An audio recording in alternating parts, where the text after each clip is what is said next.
No mundo em que nós vivemos, orquestrado pela ansiedade, as pessoas precisam negar ou distorcer a realidade para conseguir sobreviverem sem se tornarem vítimas da própria imaginação.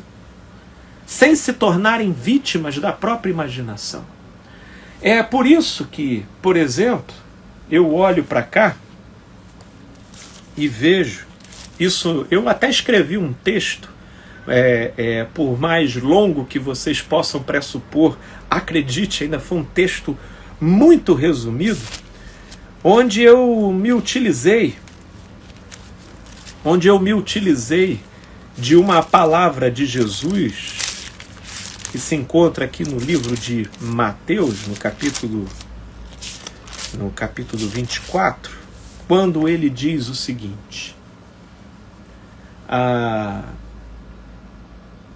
pois assim como foi nos dias de Noé, também será a vinda do Filho do Homem.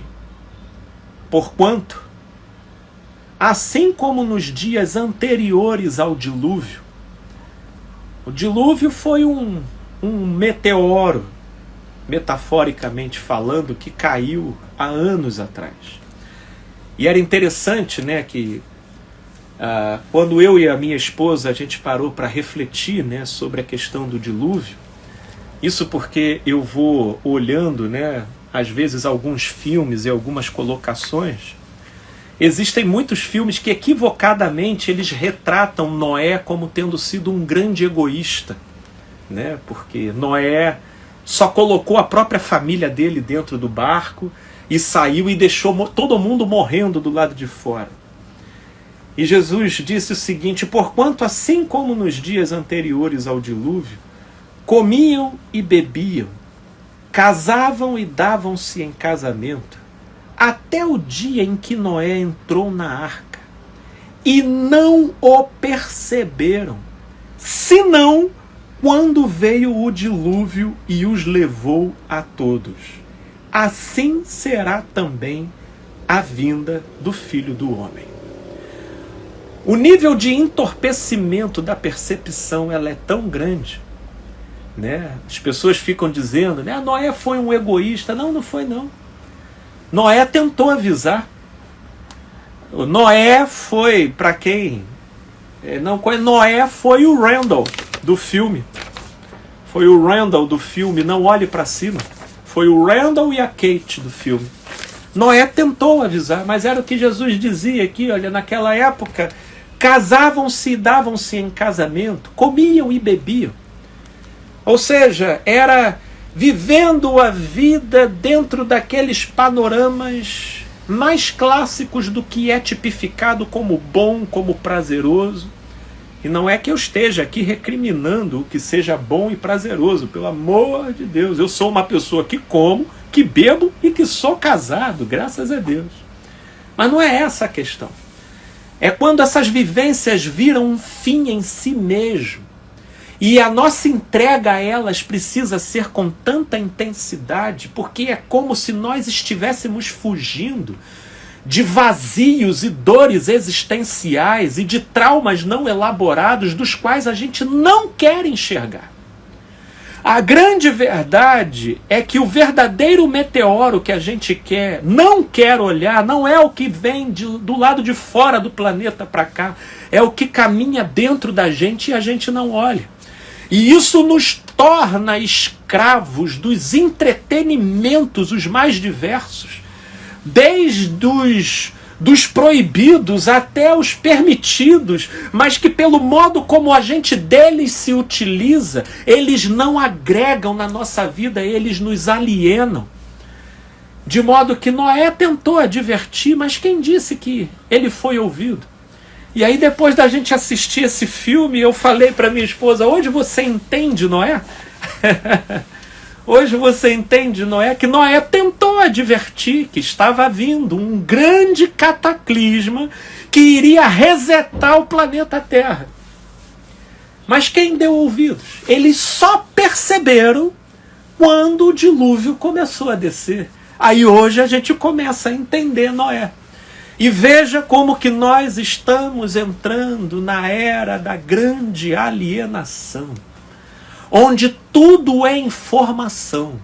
E eu só concordo, não quando seja verdade, mas quando eu tenho a identificação com os meus sentimentos. E isso torna tudo altamente relativo, porque o absoluto, ele não reside no modo como os meus sentimentos estão moldados. Os nossos sentimentos, eles são moldados a partir do DNA, da história, do ambiente, das experiências que a gente vai tendo no curso da vida. E dependendo do desenho em que isso formata dentro da gente, é o que vai notoriamente privilegiar os nossos gostos, sabores e escolhas. Mas aí você me pergunta, Felipe, então como discernir a verdade? Como estabelecer uma referência adequada e que de uma certa forma possa me levar até a contradizer a formatação dos meus sentimentos, de modo que eu consiga enxergar com pureza e isenção uma verdade diante de mim? É aí o que entra uma coisa que eu estava falando no início da nossa live. Para que isso possa se aproximar de acontecer, é necessário que a gente retorne ou se abra, ou se permita novamente ao renascimento de uma saudável espiritualidade. De uma espiritualidade. Ao invés de você procurar essa resposta no Google, procure essa resposta aqui, ó, aqui dentro, que é o que a gente parou de ouvir, que é o Deus que nos habita. A religião tentou arregimentar para si a patente de Deus. Mas o que eu estou falando aqui não é o que mora lá no endereço sagrado. O que eu estou falando é o Deus que habita todos nós. É essa espiritualidade que morreu. É ela que morreu.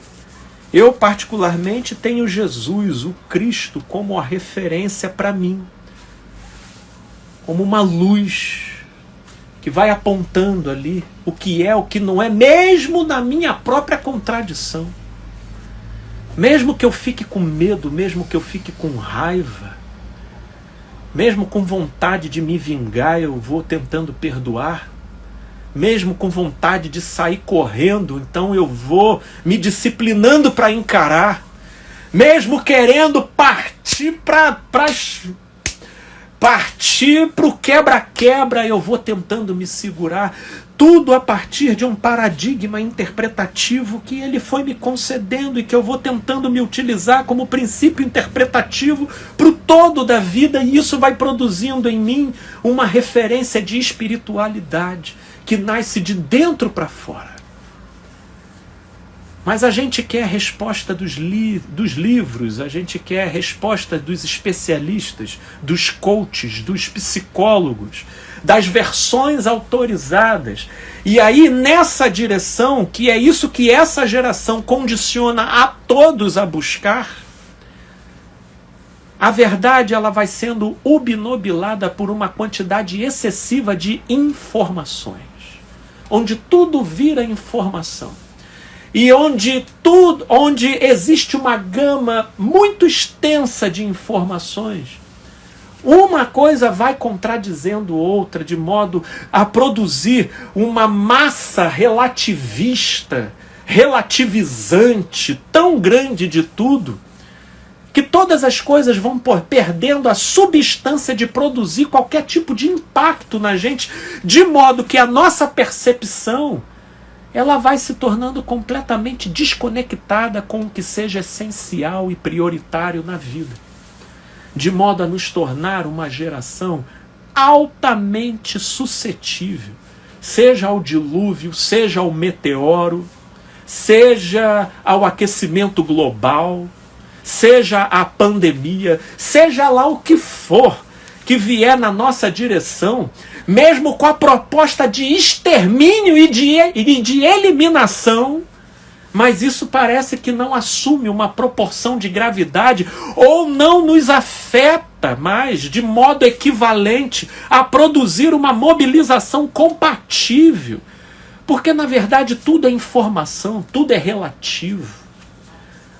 Então vai ser visto sempre, mas isso daí é uma movimentação das elites, querendo poder introduzir chips na nossa veia para poder nos controlar. Tudo, na verdade, eles estão querendo fazer um controle populacional. E aí a gente vai vendo todas essas teorias e que, no final das contas, onde é que está a verdade? Onde é que está o parâmetro?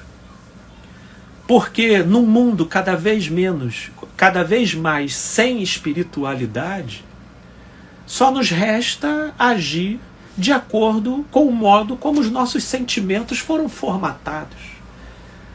E aí, nem por intermédio das consequências menores desencadeadas pelas nossas escolhas no dia a dia, nós nos permitirmos converter a direção do nosso olhar na maneira como a gente lê e interpreta, como, por exemplo, agora há pouco eu estava dando exemplos associativos relativos às experiências na vida afetiva. Então, a gente vai querendo explicar o mundo conforme as nossas próprias perspectivas, conforme os nossos próprios sentimentos.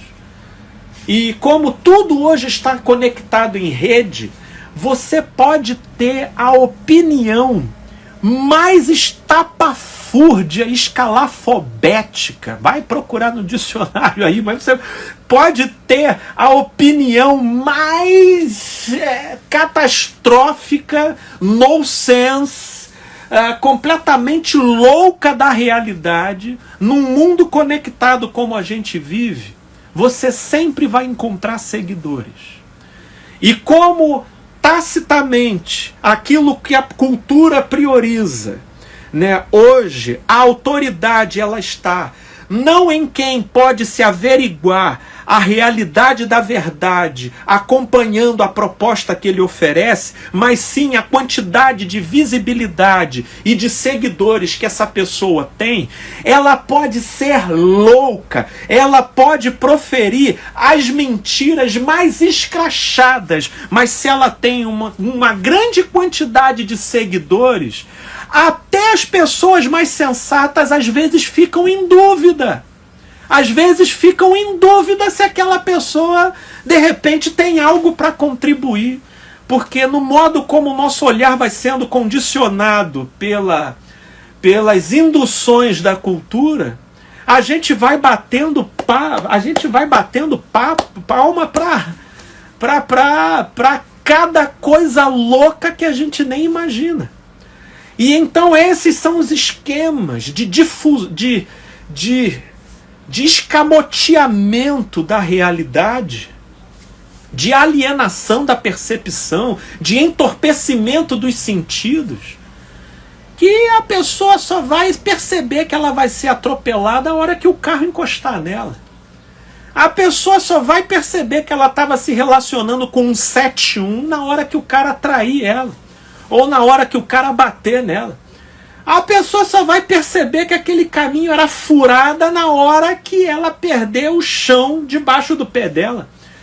Porque a nossa visibilidade e percepção das coisas, na fuga da ansiedade que tanto nos massacra, aquilo que a gente puder negar para não dar material para a nossa imaginação nos torturar, a gente está instintivamente fazendo o tempo todo.